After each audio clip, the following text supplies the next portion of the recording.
ladies and gentlemen. This is Trisha with Insectopia, and I just wanted to say good morning. I hope you all are doing well. Next Sunday is Easter Sunday, so it is likely that I am not going to be live streaming that day. I will keep you posted, though. It's possible that that I can be here hanging out with you guys, so that's kind of cool. I was thinking we were going to identify this bee together, but, you know, I decided to look under the microscope and kind of pre-identify it for us and see if I could figure it out fairly quickly. And it was an Andrenid, kind of like I had my suspicions that this was an Andrenid, but I hadn't actually confirmed through the microscope. Bless me. Alright. Sorry, guys. So I'm going to go ahead and switch our title over from Idea Be With Me to Sketch an Andrenid. The common name for these guys are mining bees. So I'll put mining bee in our title. Very good. Okay, so I do want to just start off by giving a measurement for our bee, and we're going to kind of start by looking at the characteristics that make it an Andrenid. I think that will be easier in the long run, so you know exactly kind of what features to focus on and what maybe aren't as important. So let's go ahead and give it a measure first before we start zooming in and changing our focus. So let's see, from the front of the head to, I'm going to make it as straight of a line as possible, but imagine that the abdomen was kind of up, not so relaxed. Alright, the measurement from the front of the head to the end of the abdomen is 1.17 centimeters. Alright, so let's see. On my paper, I'm going to write mining bee. Now, it's possible that this bee as a species has its own common name, but I'm not sure what exact species it is, but we do know it's family. And all of the bees in the family, Andrenidae, are considered mining bees. Andrenids are solitary bees, so they don't make any colonies. They don't have like a queen and workers. All of the females are reproductives, and all of the females can lay eggs and will lay eggs and care for their own young. So they are solitary, very independent female bees here. So let's see, our measurement was 1.17 centimeters, and I realized I could be pinning that comment. So I'm going to write mining bee Andrenidae, and then I'm going to give us the measurement of 1.17 centimeters head to abdomen.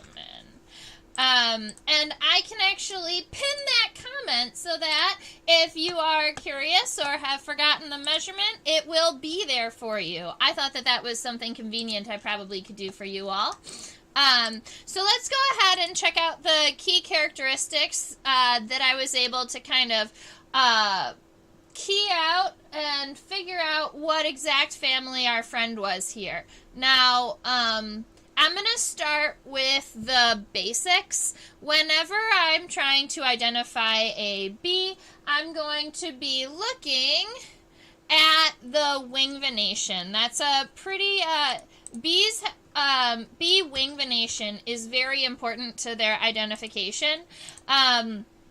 When I look at this specimen, I don't see wasp, I don't see hornet, right? If you were to look at this specimen and its overall body shape, the amount of hair that it has, you automatically kind of think, oh my goodness, that's a bee. And now we just have to kind of figure out what type. Well, let me get my book here. One of the first things that I look at are what we call the submarginal cells.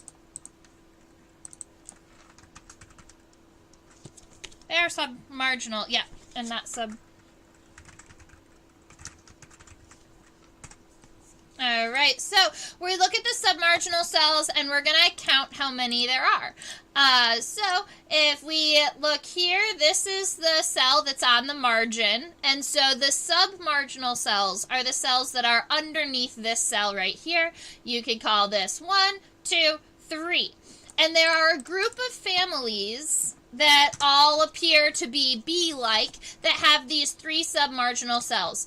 But that kind of takes our identification from a whole lot of bees and it narrows down the field. So I had somebody, when I was actually pretty young, back when I was in junior high, I got to go to Michigan State for a kind of like a job fair type thing.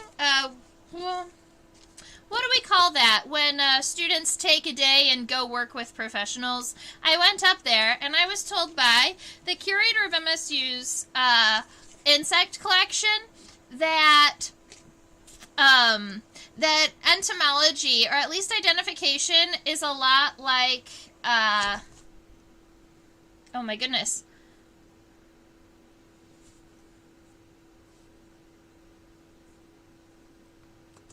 Man, I went on a tangent and then forgot what I was saying.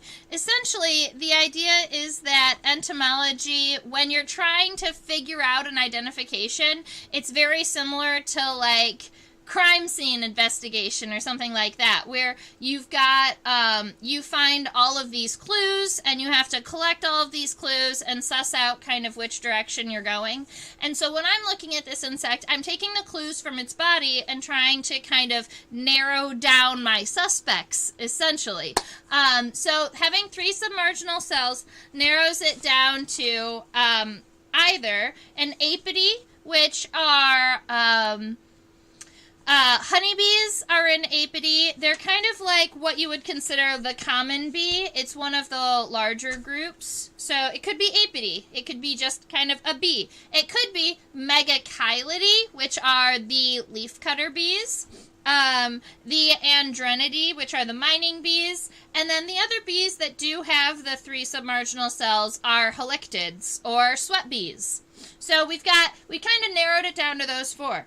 Now, the next characteristic that I'm going to look at is what we call the M vein.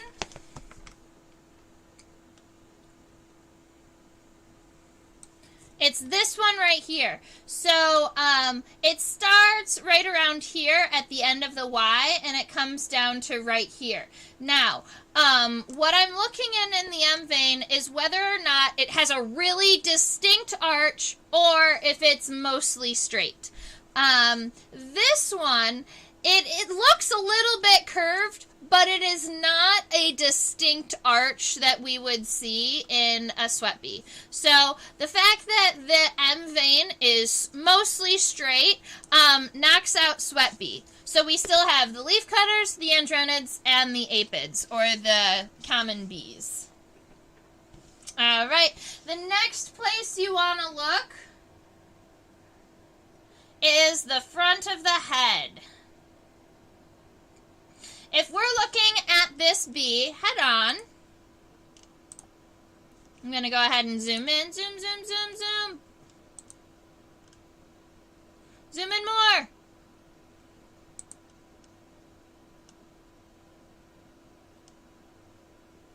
There it is. Okay. Now this one is a little trickier to see, but I promise you that it is here. Andrenid bees, well, let me back up just a little bit and describe to you some exoskeleton words that you're going to need to know before we get into this. So, you can imagine the plates of the exoskeleton. You can imagine the plates of the exoskeleton kind of being like, I don't know, tectonic plates. They have the ability to kind of butt up against one another. So let's see. I've got 2 exoskeleton plates. and they touch one another. All right, so when you have two different plates of the exoskeleton and they're touching each other, but they aren't the same plate, you end up with a kind of like this little divot in the exoskeleton, and what that looks like over the course of a larger insect is a line on the exoskeleton. You can see the line. Imagine these were like really big plates, right? So you would be able to see this line where the two pieces of exoskeleton meet. And that is what we call a suture. Right? Where two different plates meet, but it'll look like a line. Now, there's another thing that the exoskeleton can do. Instead of it being two plates that are meeting, you can have an exoskeleton plate that comes up like this, folds down, and continues on. This is one large plate, but there's kind of like this little fold, and the bottom is probably going to fold down a little bit too. So let me fix the bottom just a little bit. Kind of, you know. So the exoskeleton can kind of have this fold in it, where it is all one plate, except there's a little fold here. This is mostly used on the head of insects to guarantee structural stability. All right, and this is called a sulcus. All right, or if you want to make it plural, it is sulci with an I rather than a US. All right, so the sulcus is this line. Now, admittedly, when you're looking at an insect, it's very difficult to tell whether you're actually looking at a suture or a sulcus. All right, you have to kind of know the insect. Generally, sutures are on the thorax and the abdomen, and the sulci are on the head, but that's not always the case. You can have folds in the thorax, and there are plates on the head, especially in between, like in and around the mouth part region. You will have a couple of plates down there that are actual sutures. All right, so that was an important conversation because I introduced this word sulci, and our Andrenid has two. There's a word for them, and I'm going to make sure I know it. I'm not going to use it weird.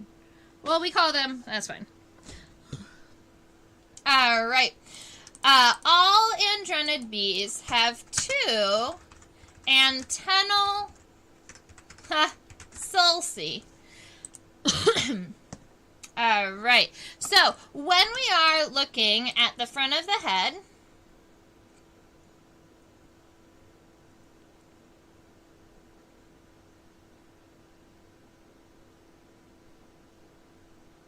okay. I wonder if I can focus it from here and we can still see it. I think we can. Yes! That's perfect. Oh, I'm so excited. All right, so sometimes because the heads of Andrenids tend to be so hairy, you have to kind of knock off some of the hair to be able to see them. But here, we can see them clearly, which is great.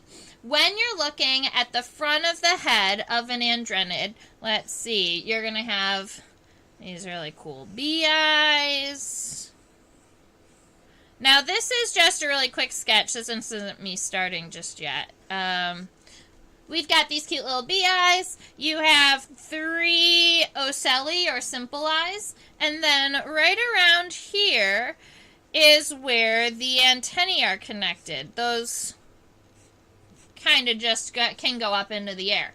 Now, underneath the antennae, Andrenids have 2 antennal sulci rather than 1 or none. So, from the bottom of the antenna, there are 2 little, almost like parenthesis-shaped lines down here that connect to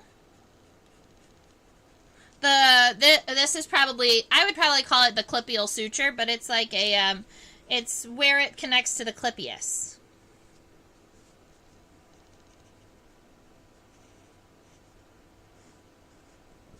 All right, so right around here at the base of the antenna, there are two parentheses shaped sulci that attaches to the clipeus. I do have a kind of a better picture from back in my university study days. So right here, you can see those two little lines in red. That is what we are talking about. That's the characteristic for all Andrenid bees. So not all of them are. We might be able to. Yeah. All right. So yep, that's what we're looking at. The three subcostal cells, and then the two antennal sulci. That tells us that we are working with an Andrenid. He's so cute! And we can go ahead and see it on our microscope image too. I forgot to point those out. So, right... I'm going to zoom in. Now that you know where you're looking...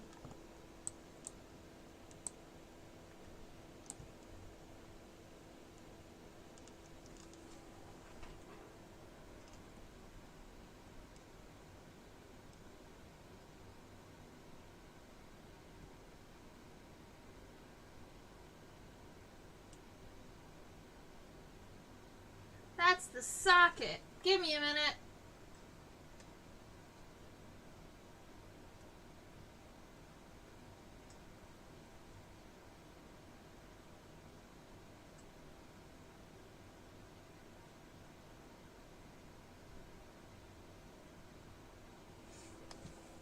I thought that when we zoomed in, we were going to see right here and here, that being the two sulci. But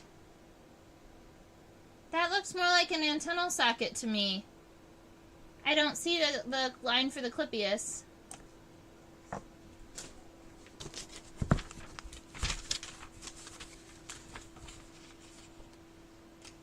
This might end up being us identifying our bee together.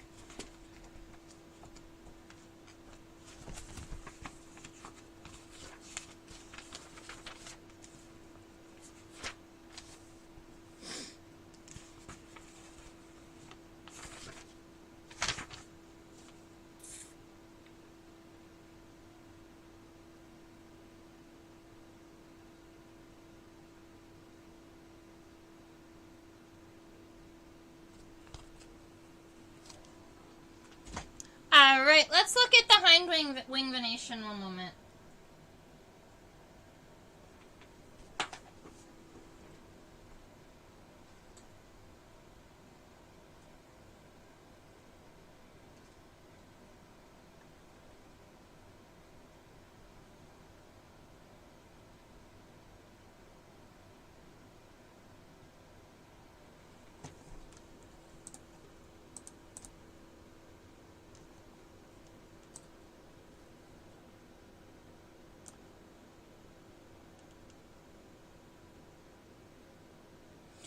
That's cool. You can see the,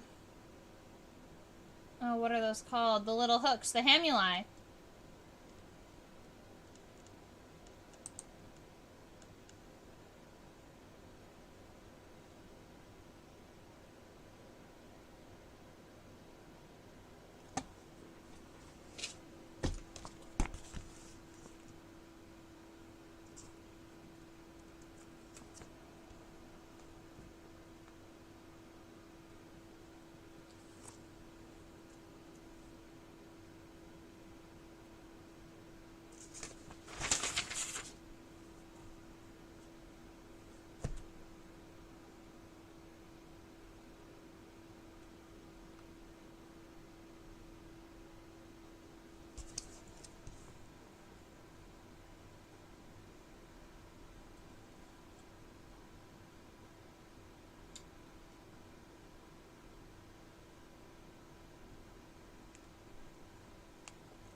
just don't think there's a scope on his leg. I really think it's an Andrenid. I didn't see those two sulci, but I do believe this is an Andrenid.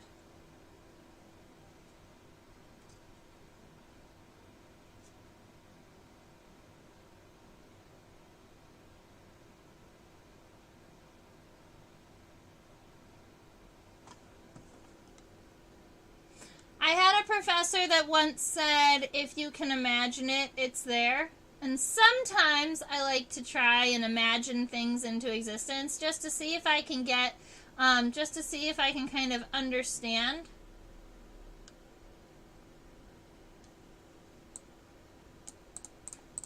I'm thinking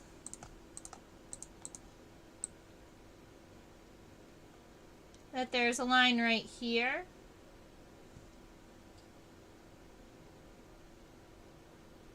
And right here. Sulci tend to be a lot more, because it's not an actual suture in between two plates, sometimes they're not as obvious.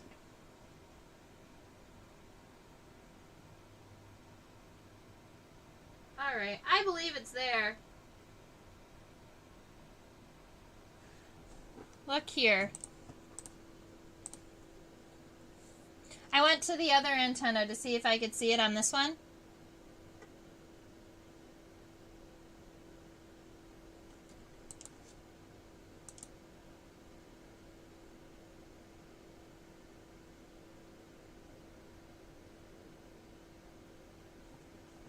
Yeah, right here. And then right here.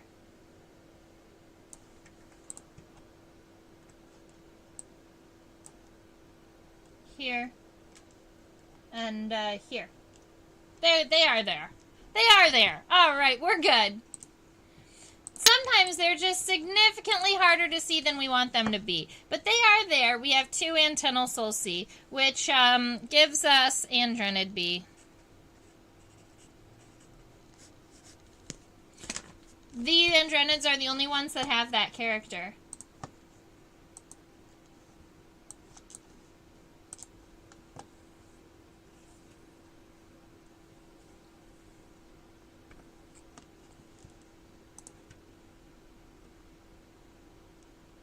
Alright, so I'm going to go ahead and we're going to go ahead and get started with our sketch here. I'm thinking that it's going to be semi-quick because I actually have a turkey in the oven. I'm making a turkey today, so I want to make sure that I get upstairs. Probably my goal is to be upstairs in around about an hour, maybe a little bit quicker than an hour, so that I can double check on the turkey and make sure everything is going good. So that gives us 45 minutes to an hour to sketch this bee, which is great because that's about as much time as my scientific illustration class with the kiddos take. So we should be able to sketch this bee in 1 hour with no problem. I also chose a bee because I have more experience sketching them, so I think that it'll be a quicker sketch than if we had done like a more complicated insect.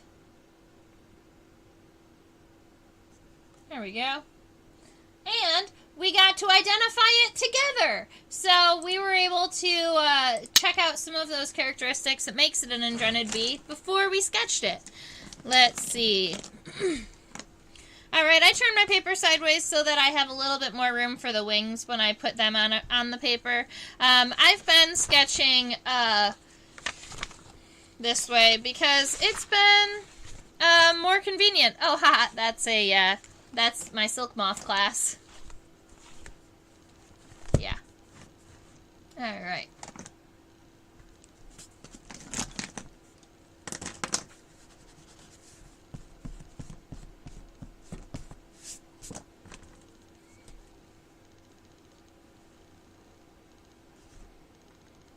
Alright, so we're going to start with our head here.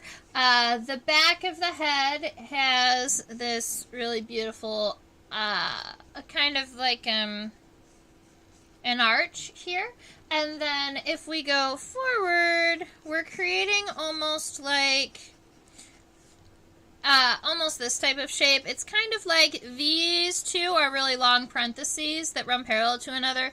We've got a rounded frons, or the top of the head, and then the bottom I'm just going to bring down to a point. That's because there are chewing mouth parts down there, so we're going to be adding mandibles and the like. Our bee doesn't connect really widely at the head. It actually connects more like this. So you can go ahead and give yourself a little bit of a neck. And the thoracic region of the bee is subrectangular. So you can create this kind of rounded off rectangle for your Andrenid. Kind of like this. Now, I need it to be a little bit lower.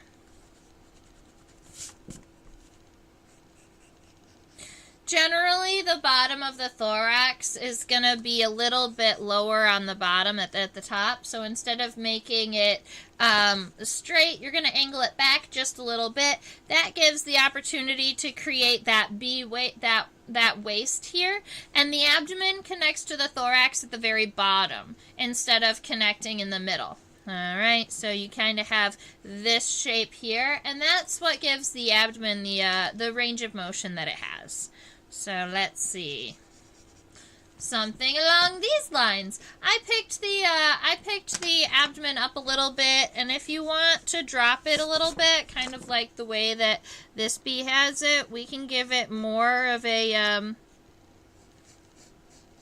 we can give it kind of more of a lazy abdomen if you would like. I'm going to narrow it down just a little bit. I made it too wide for being dropped. Kind of like that. If you'd like, let's do it this way. It's been a while since I made a lazy abdomen rather than a straight one. Okay, so we've got our abdomen taken care of. We know that the bee's wings are going to be coming out from essentially the first third. If you imagine your thorax into thirds, the wings come at the back of the first third. And we know that the wing venations of the front wing are going to be really important. The wing venation of the hind wing is not as important, but we're still going to put them in there anyway. So I'm giving myself just the overall kind of wing shape. You want it to come straight and then arch towards almost a point, and then round that back off. I like to make it kind of triangular. So if it's easier for you to come down this way and kind of narrow, that works for me. But if it's easier for you to imagine this angle here and then finish the end, you can do that too. Just make sure that you end up, this isn't centered. The point is about a third from the top rather than centered. I hope that makes sense. So, like, if you were going to build it this way, you take about a third, and then that's where you put the point, rather than kind of making it like an ice cream cone. Okay, so then we have the hind wing. The hind wing is significantly shorter than the front wing, but not by a whole. It's shorter, but not hugely shorter. So it's not like way down here. It's just where where you start arching up. That's about where the hind wing is going to be, and we're just gonna put it kind of like this. Right in between the front wing and the hind wing. The hind wing actually has these little hooks, kind of, that look like this, and they hook onto a vein down here from the front wing, and that's what actually holds the front wing and the hind wing together. A lot of people, when they see bees, they only think that they have 2 wings rather than 4, and that's because the front wing is connected to the hind wing. Alright, it is actually kind of right there. So I'm going to just throw a really rough eye in here because I want to make sure I put the antenna in about the right spot. So let's see, I've got a really rough eye here. Now, the antennae we know are going to be coming out right around here, from the middle of the front of the head, or maybe halfway into the eyes. So we've got that antenna. And I'm just going to kind of imagine the antenna, instead of laying so flat against the body, kind of coming up a little bit. These are not geniculate antenna. They are not elbowed antenna. These are what we would consider filiform or straight antenna. Alright, so we've got that taken care of. And if you wanted to give kind of like stick figure legs to your specimen here, you're going to imagine those legs in the thirds. So the first third has the first pair of legs kind of coming down like this. Now the second third, the legs are going to be at the very, very back. It's going to make the front legs feel very, very separate from the hind legs, but it's just because... it's just to make the insect mostly even. Alright, then the hind legs are going to come out from the very back of the third leg. They're going to come out something along these lines. So then we have the front, the middle, and the hind leg, and we are ready to zoom in and really start adding details to our specimen here.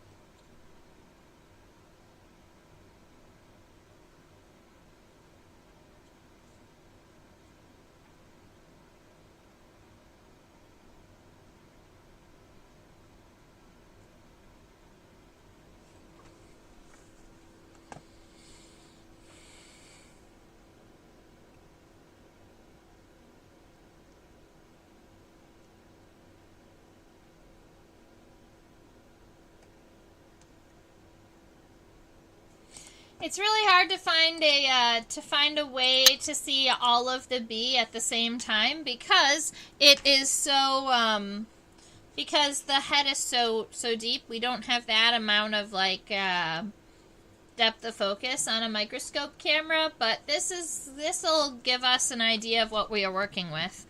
So if we look at the head here, I do think that we have the back of the head mostly correct, except that I'm going to make it point forward just a little bit more. So right here where our neck is, I'm going to say we have this piece, right? So I'm going to just go ahead and darken that. I'm going to get us closer to the camera. There we go. So I'm going to say this is about right, but instead of coming so far down, I am going to kind of angle the head more forward. I'm going to cut off some of the bottom of that. Alright.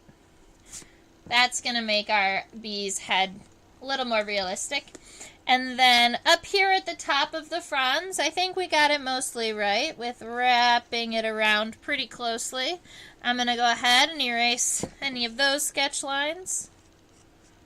Alright. And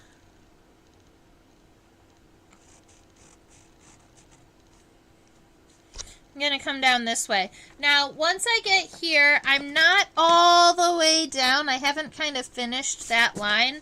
I'm going to take right here, and I'm going to give it kind of like this. I wanted a line that arches up. That's going to be kind of the end of the head before the mouth parts start. And then we have the chewing mouth parts. So the mandibles.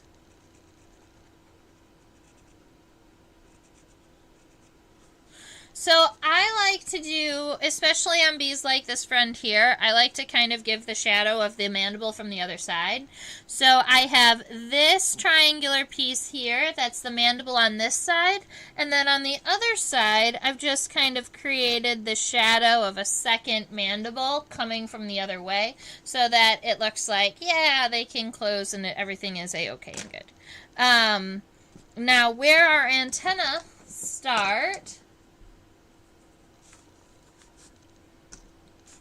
because we made the head just a little bit shorter, we're going to be pushing the antenna up a little bit on the head. More like here.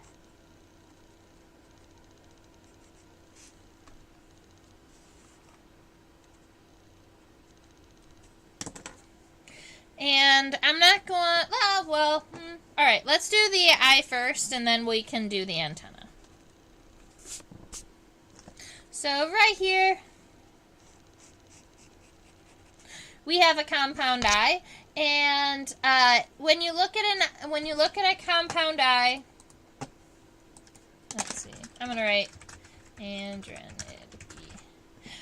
When you look at a compound eye, there are lots and lots of little lenses within the compound eye. All of those little itty bitty lenses are called ommatidia.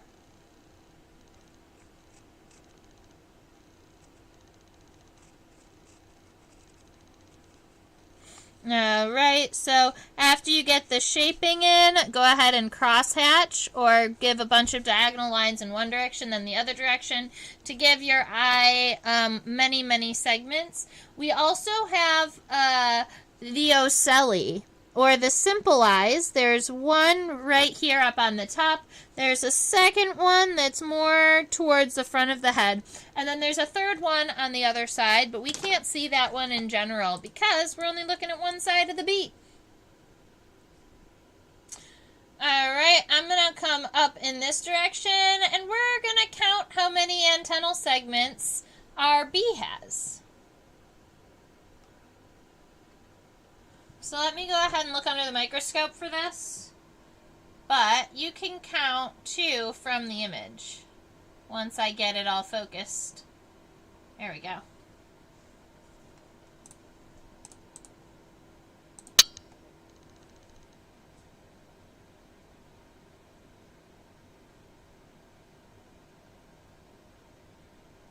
One, two, three, four. 1, 2, 3, 4, 5, 6, 7, 8, 9, 10, 11, 12.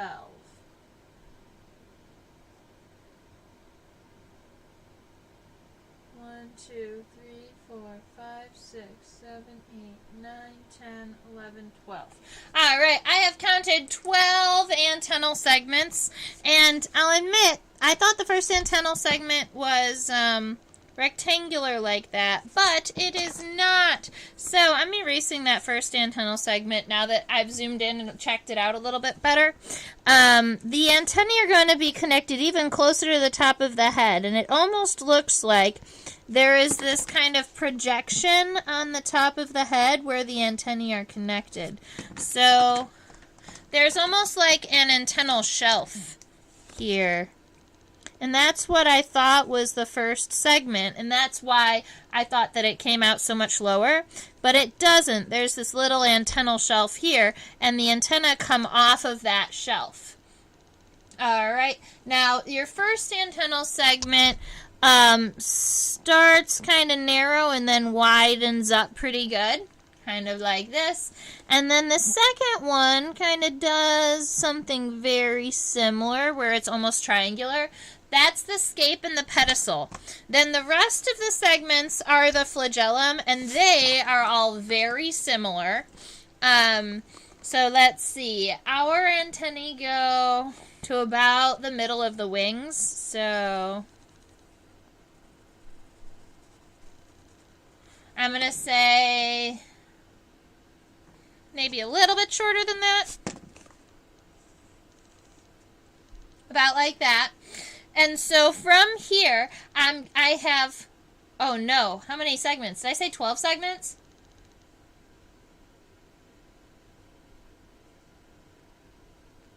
Yeah, 12.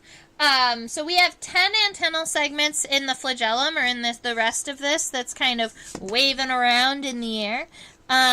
So with the very, very light pen, I'm just going to add 10 of these. 1, 2, 3, 1, 2, 3, 4, 5, 6, 7, 8, 9. Oh no! Oh, great. I'm going to erase those and try again.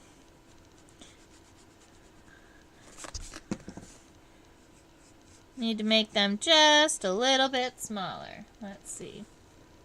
1, 2, 3, 4, 5, 6, 7, 8, 9. Ah! I'm just going to make the antenna one segment bigger. Haha, I win. 1, 2, 3, 4, 5, 6, 7, 8, 9, 10. Maybe that was the world telling me the antennae are longer. All right, so we've got 10 antennal segments here, really, really light. So now what I'm going to do, you can see that there is just a little bit of separation in between, like, not separation, but there are kind of like each antennal segment is its own little hill. So between every segment, we're just going to give very, very slight arches. These aren't going to be huge, and I want to make sure that the antennae stay generally about the same width until you get to the end. These antennae are very they're very wide. They're very robust antenna. Almost, that's one of the things that I noticed right away about this bee, is that it has very robust antenna. And then at the end, instead of ending it like a square, you end it all rounded off. Alright, so we have some antennal segments. Yahoo! Let's zoom in on the thorax.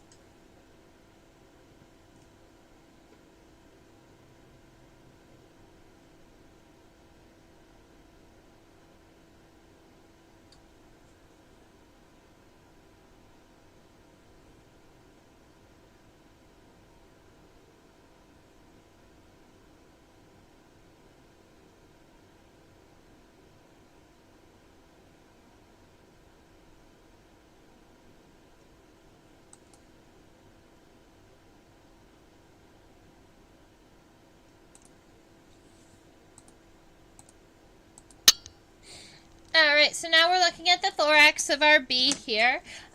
From the very start, you can see that there is almost, there's almost like more of a neck than I've even given it here. So instead of kind of coming up this way, I'm going to take where I have the top of my thorax, and I'm going to run a line down that is arched a little bit closer, kind of like this. And then I'm going to kind of give it this neck shape here. Up at the top, though, the bottom is still going to come down as was planned. And that will give you a little bit of a neck. And I think I did mine almost a little bit too much, but I was trying to exaggerate it a little bit to show you what I was doing. But I'm going to make sure that it comes in a little bit more narrow.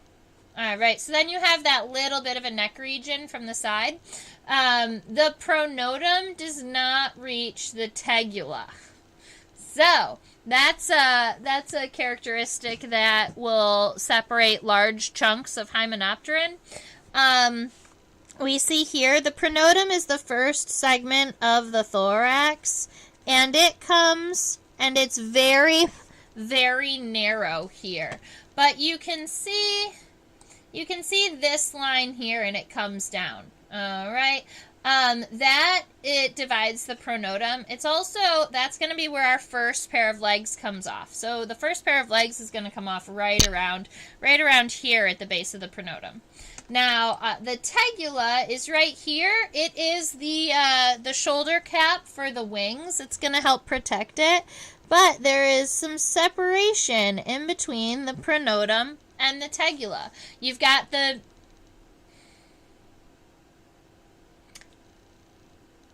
I want to call it the mesonotum, but I don't think that that's right. You have the next segment of the thorax here that divides the tegula from the pronotum. So the hairs on this bee are all clumped. That's something that you may be noticing, but that's not characteristic of this bee. That's because this bee at some point got wet. You can, funny enough, you can put bees into a, you know, the sonic jewel cleaners that, you know, you put your rings into and it uses that liquid and the sonic pulses to clean your jewelry. You can put bees into that solution and give them the sonic bursts, and it will actually make their hair fluffy again. It kind of like poofs them back out. It's kind of funny. I've only seen it done. But I saw it done at MSU in the museum, so I assume that it's safe for specimens. I'm going to arch the thorax down just a little bit sooner than planned, making it less... Bees are more rectangular. I tried to turn it into a wasp. I really do want it to stay mostly more like this. Alright.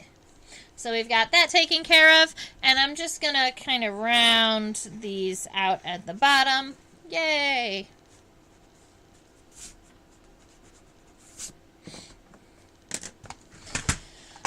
We're not going to do the legs until we finish the abdomen. Like, we can come back for the legs.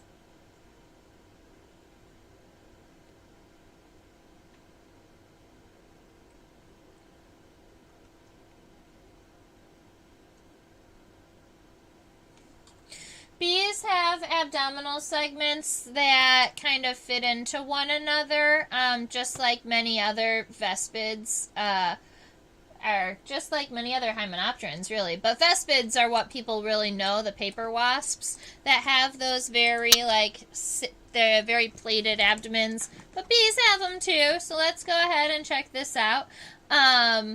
You can see in between each one of the abdominal segments, between segments you have sutures. So all of those lines there are sutures. That is what makes a suture different from a sulcus, however you want to say it.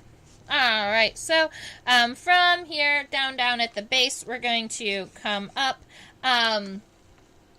and from the bottom, probably right around, let's see, here, it's probably the bottom third of our bee. You're going to want a very soft, light line. That's going to help you separate the ventrites on the bottom from the sternites on the bottom to the ventrites on the top. Wait.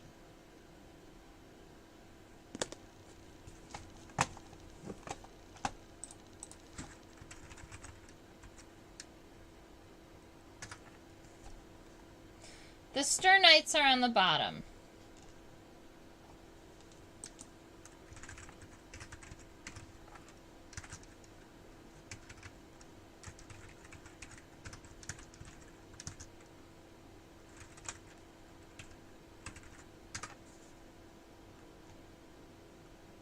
The tergites are on the top. That's what I was messing up. They're not ventrites. They're tergites. All right, so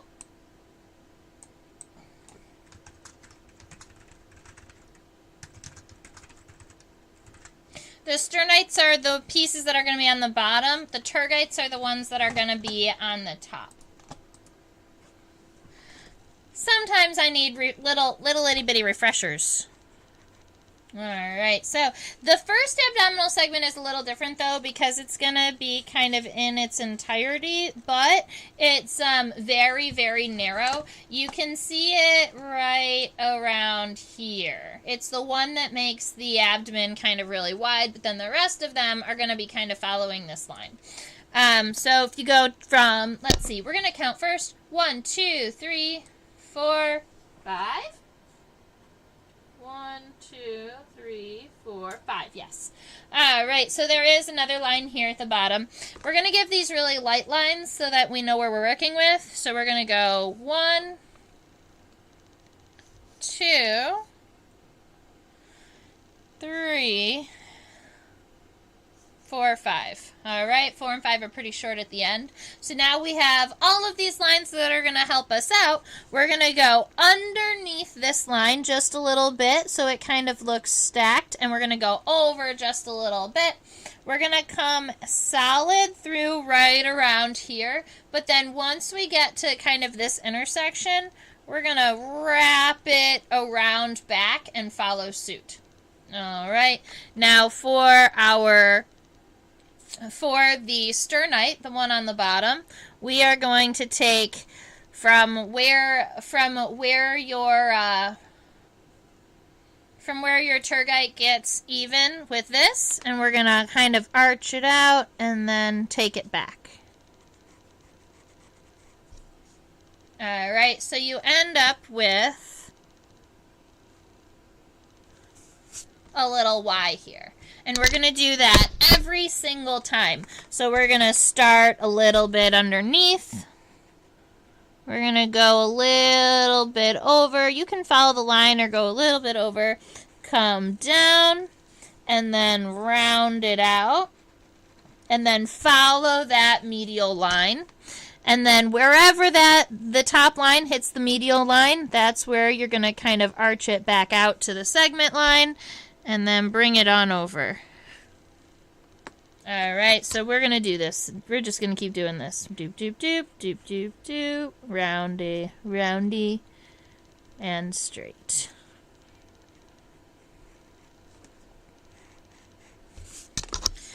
Alright. One more time. Roundy, roundy. And then the last one should be an entire segment, I believe. I don't think that there is actually a top and a bottom in the last one. We can zoom in and check that out just to make sure. I'm going back and erasing any of my really sketchy lines, and I'm going to kind of fix the eraser marks.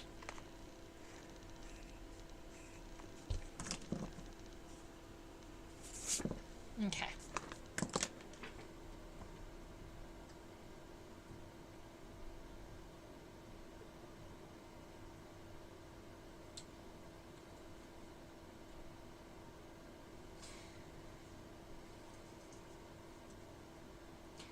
Yeah, so it's really hard to see.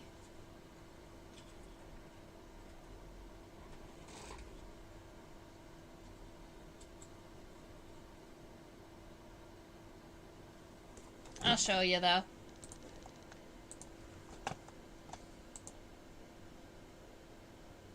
This is the end of the abdomen. And to me, actually, if we wanted to get really particular about our sketch, because it is a scientific illustration, this last segment does something a little bit different. It's getting so narrow that instead of coming to our lateral line, it kind of meets a little bit further down. And then this one, it's more like that. All right. Let's look and do the legs.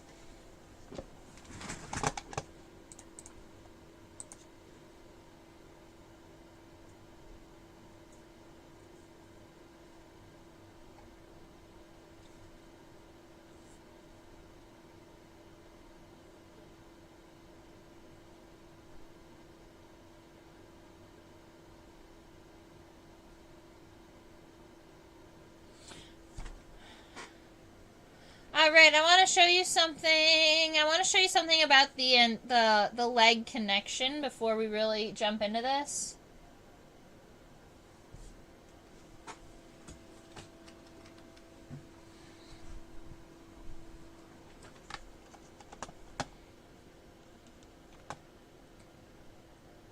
Aha! We can see the coxa, which is something that sometimes we can see, sometimes it's a little bit more tricky, but we can see it here, so we might as well look at it and discuss it. It is right there. It's like a very, very small plate, and it's going to be right here at the front of the pronotum. So I'm just going to erase the bottom of the pronotum just an itty bit, and I'm going to give myself almost like a triangular plate that kind of rounds around the body, kind of like this. The shape is like this, but exists right here. Okay, now that's the coxa, We also have a trochanter that's right here. It's going to be very, very small and kind of rectangular coming out of the bottom, but it's what gives, but it's what kind of starts the leg moving down. This next segment that we can see here is the femur, and the femur is going to be coming up towards the head generally. So let's go ahead and rotate our specimen so we can see the rest of the leg. Now that we've seen the connection to the body. Oh, this will be a cool view.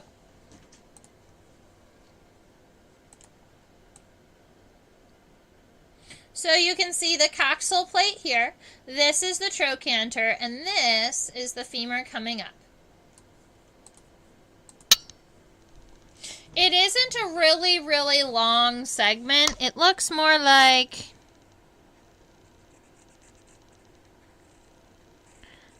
this. Alright, so we've got the femur coming up. The tibia is narrow at the top, but kind of widens going down. Alright, so we've got a little bit of a tibia here. And then the tibia does have a tibial spur.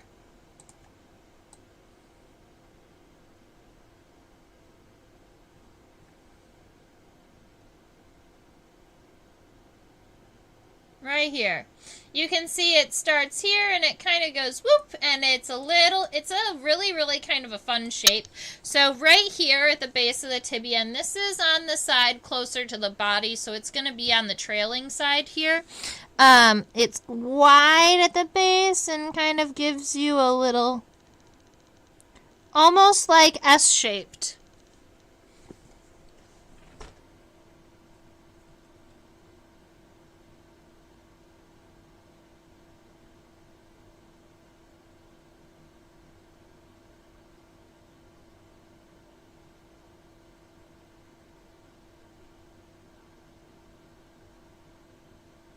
Now I'm trying to focus on our tarsal segments, or those little toe segments.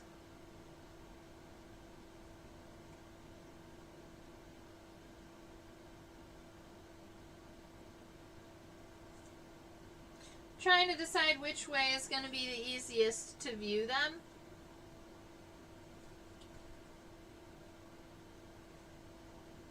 It might be by taking its label off and flipping it over.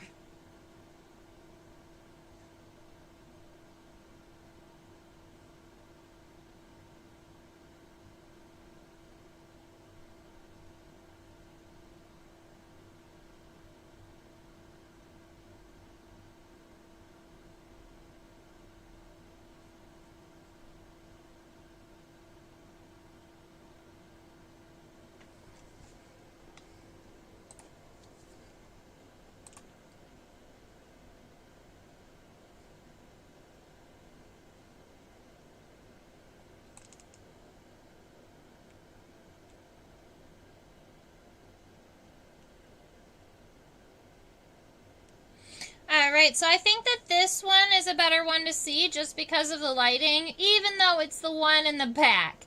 So we're going to kind of have to imagine what it looks like right behind this guy here, but I think it should be an easier one. It's just always unfortunate when the bee's legs are crossed. But I think that this will work for us.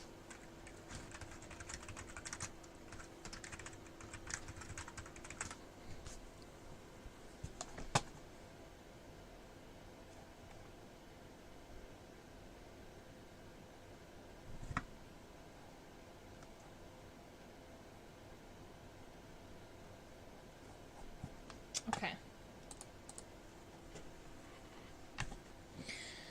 So we have 1, 2, 3, 4, 5. 1, 2, 3, 4. 1, 2, 3, 4, 5.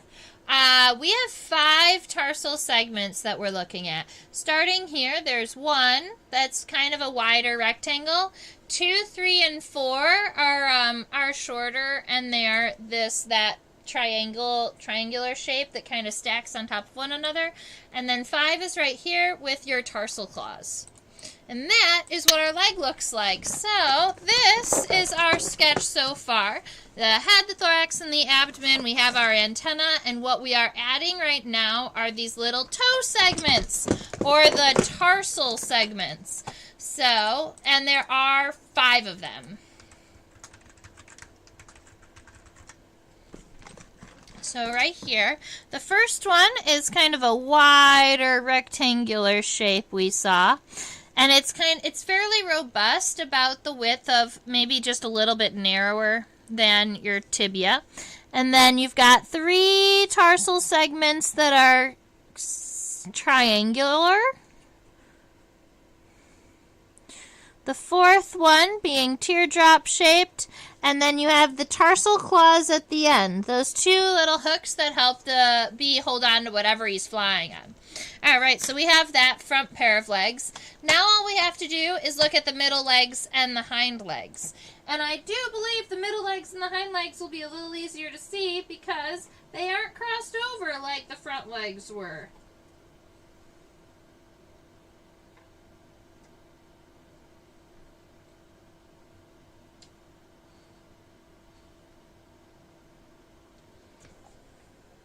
So when we're looking at our middle pair of legs here,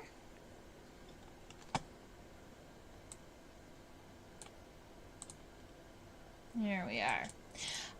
This first segment, the first long segment, this right here is the femur, and this is the tibia. So this little segment, the first segment that kind of starts the movement up, that's the trochanter, kind of like that knee piece between the coxa, the hip, and the femur, the larger piece here. Now, we already have an estimate as to where our leg is going, so I want to add a coxal plate that kind of is it's this little triangle on the bottom. It gives the thorax a little bit more shaping. And then your trochanter is going to be this segment that just starts the leg coming up. And the femur connects to that. So let's see. Our femur is pretty wide, but not very long. Alright, we've got that femur. And the tibia is also pretty short. You can see it's maybe the same length as the femur. It ends right around here. It's a little bit more tricky because of the setae, or the hair. But let's say it's a little bit narrow and it widens out, and maybe the tibia ends right around there. Now, we have to add all of these tarsal segments. It's funny, bees have these very kind of short legs, but long tarsal segments. My guess is having kind of these longer tarsal segments would help it kind of navigate flowers a little bit better. That would be my guess.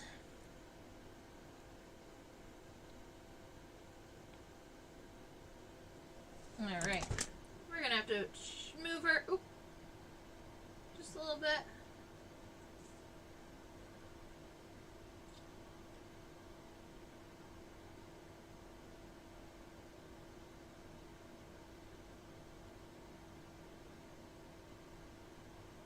You know what's funny? Let's look at the tarsal segments from the other side. They seem to be on a better plane. So this first tarsal segment is really long. This is tarsal segment number 1. Then you have 2, 3, 4, 5. So just like the front leg, we have 5 tarsal segments. The first one, though, is significantly longer than all of the other ones. It's almost like another segment of the leg. So, well, it is another segment, but here we go. So you've got the first tarsal segment is long, very long. And then you have those 3 triangular segments. 1, 2, 3, 4. And then you've got that little raindrop that's narrow at the base and kind of wide at the end. And depending on how large your sketch is, you might be able to get in here that the claws are forked. You can see that they aren't singular claws. They have two claws kind of connected to them. So they're like quadraclawed. I don't know. I don't know what you would call that. That was a joke. All right. So we've got a middle leg. Let's check out the hind leg.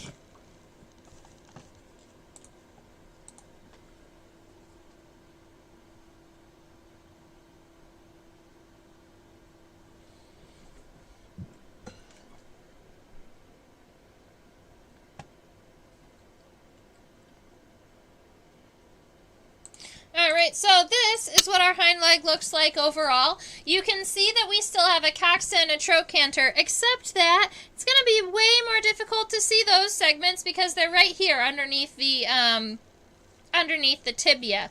But we are going to be able to draw the femur coming back out here. So I'm just going to erase some of this abdomen here so that I can get the leg to go through it. So I'm just going to go up and down, and I like to erase just a little bit wider than I need so that I don't have to do it again if I make a mistake. There we go. So I've got a little bit of space to put my leg in here. And so our femur is going to be coming up from this space here, but it only goes to right around here. So we've got that femur coming up. Now the tibia is longer than the femur in this case. So it's able to make it through most of the abdomen here. And I'm going to finish some of these lines. Very good. And now we have that first tarsal segment is also a nice long rectangular segment. It's going to be kind of like that. Let's go zoom in on the tarsal segments and see what's happening down there.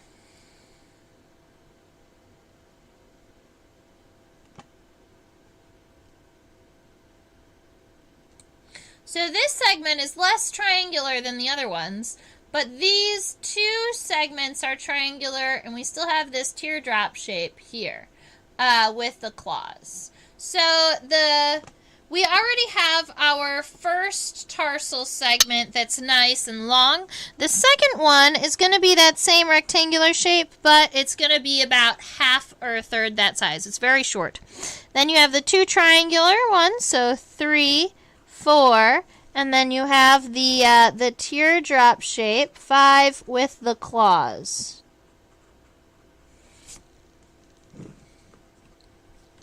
And that gives you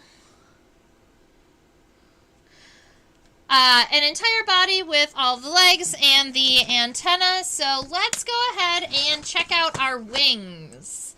Now, keep in mind, just like how we started, we started our conversation discussing wing venation. The wing venation in Andrenids is pretty important to the identification of them as a family. And now, if I have the family incorrect, I don't think I do, but if I had the family incorrect, having this sketched really well is actually going to help with the identification of it. So let's see.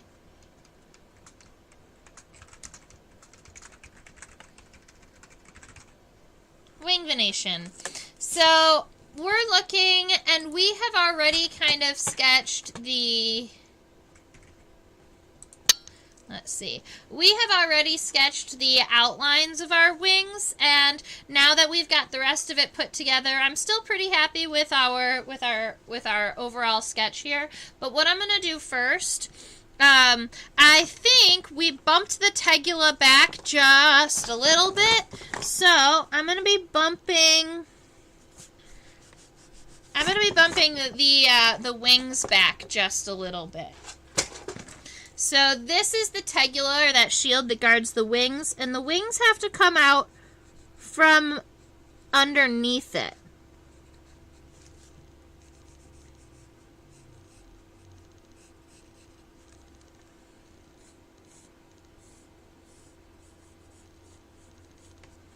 which means I'm just bumping the front of the wing back just a little bit. The hind part, I think I'll be able to realign. Okay, now with this, I'm going to be taking this line here and making it solid, maybe up about 2/3 of the way. It's fairly straight here. But once you get to this point, and alright, it's pretty narrow at the base, but it does widen out just a little bit. This is the coastal vein, spelled C-O-S-T-A-L. And the costa is the name for this leading vein here. It's generally considered the strongest vein, and it's very important with flight. But once you get to be about here, there is a larger sclerotized section of the wing, so I wanted to make sure we have that. And then after this point, this is where the wing is going to start to narrow.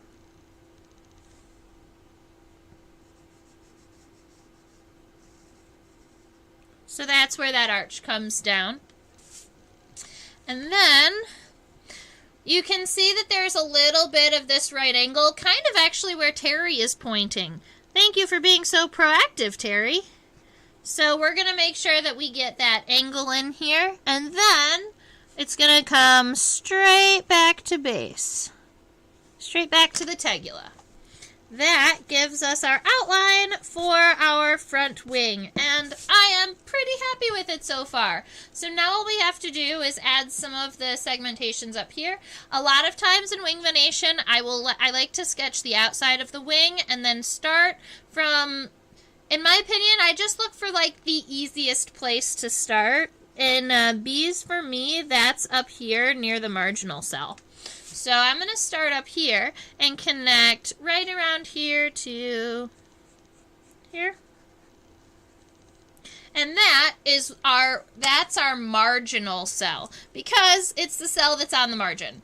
Now, underneath the marginal cell, there are 3 sub-marginal cells. So starting from around here, we've got a wavy line that goes out like this. We have a very small arch on this line, and we've got a little bit of an arch right around here. And I like to create all 3 of those before, and then I'll just connect them with this vein that comes down.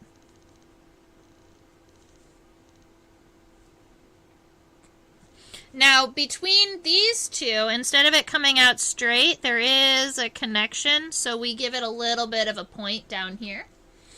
Alright. So there's this little bit of a point. Now from here, we're going to go fall back. We've got a diagonal line right around here, and that's where this guy connects.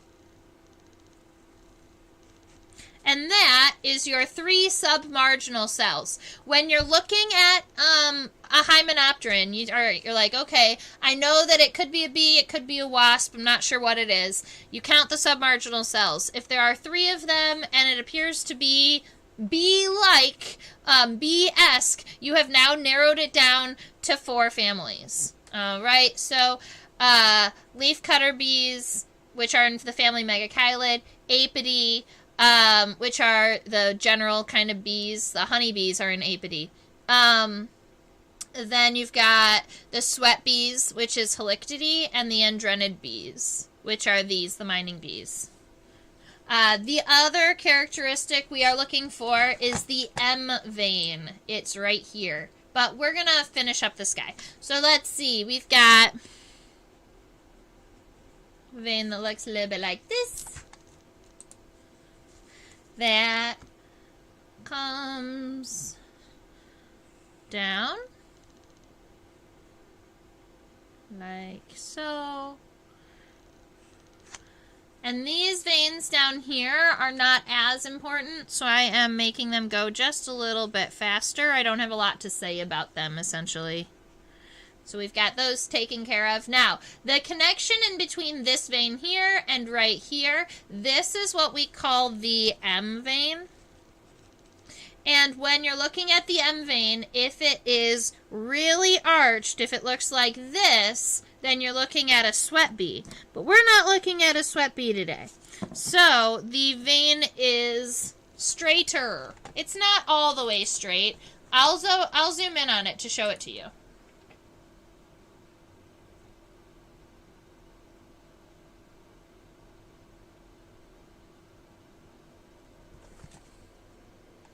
There you go. It's right here.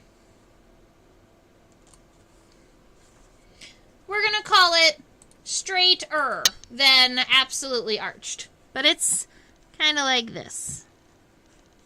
Alrighty. So we've got that taken care of. There is another cross vein down here, but all those down there essentially don't matter as much. Alright, so we've got the front wing taken care of. You can see 3 subcuticle, 3 submarginal. You can see these guys here. And you know what? I made it too straight. It does need to kind of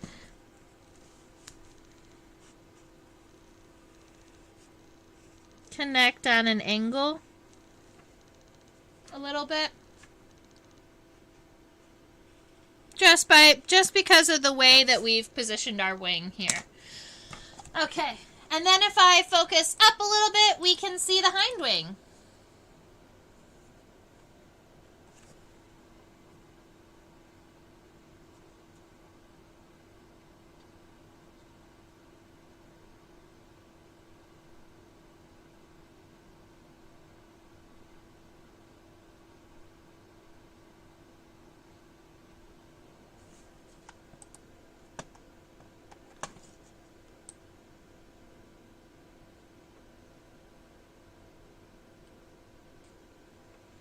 Alright, so this is what our hind wing looks like.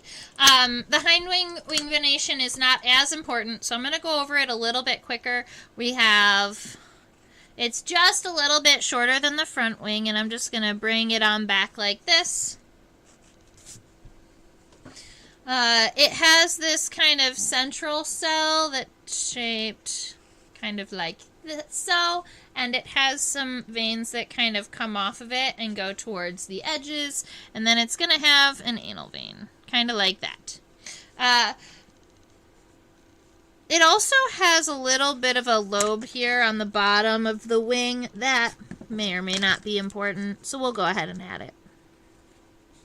There's a little bit of an anal lobe here. Alright, that is our Andrenid bee. I am so happy we were able to sketch it today. I'm going to go ahead and zoom out a little bit so you can see the bee as a whole.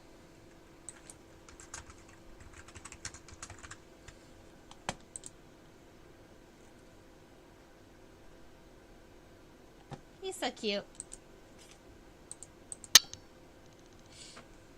Alright, so that is a little bit, that's a little bit of what we sketched today.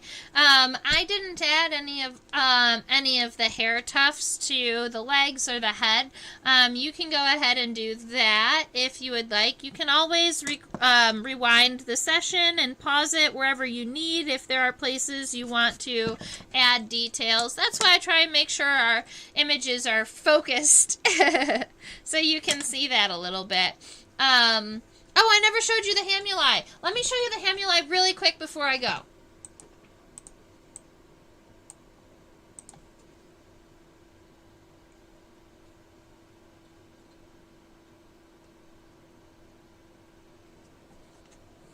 There they are. So, this is on the hind wing. So you can see right here where there are those little orange, they almost look like little loops, but they're actually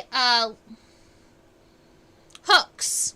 And those hooks hook the hind wing to the front wing. So if you've got the hind wing here, it's got all of this, like these little hooks, and those are called hamuli, spelled H-A-M-U-L-I, and they hook onto a vein from the front wing, and it holds the front wing to the hind wing, which is really cool. This bee, when it passed away, it disconnected its hamuli, so I have the ability to show them to you. Sometimes you can't see them because because they are so well hidden. And that's why some people think that bees only have 2 wings where they have 4, because the wings are actually kind of connected, but they are connected with these cute little hook doodads. All right, so I want to say thank you so much, ladies and gentlemen, for hanging out with me today. Let me switch over to my closer. I had a great time discussing Andrenid bees today. Whoa, I'm flying all over the place. All right, I had a great time discussing Andrenid bees today. We got to talk about the difference between a suture, where 2 pieces of exoskeleton meet, and a sulcus, where 1 piece of exoskeleton folds. They look the same, but structurally they are different. We talked about how to identify an Andrenid bee by having its 2 antennae sulci, even if it's kind of it's even a little bit difficult. And we turn it, in this direction. You can see that our bee has all of its parts. This gives you a closer up of my sketch if you need it. You're welcome, Harvey. I hope that you learned a little bit, and I hope you enjoyed drawing or listening in on checking out our bee today. Down right over here is a link to my PayPal account. It's also in the description box. So if you've really enjoyed your time today and you want to buy me a coffee or send a couple of bucks, those donations go towards helping me keep my collection alive and keeping my insect supplies coming so that I can continue to do this. I also teach on a platform called OutSchool, where I teach for students 5 to 8, 9 to 12, and I finally have a teenage class going, which is like a high school class that is a college entomology prep class, which is kind of fun.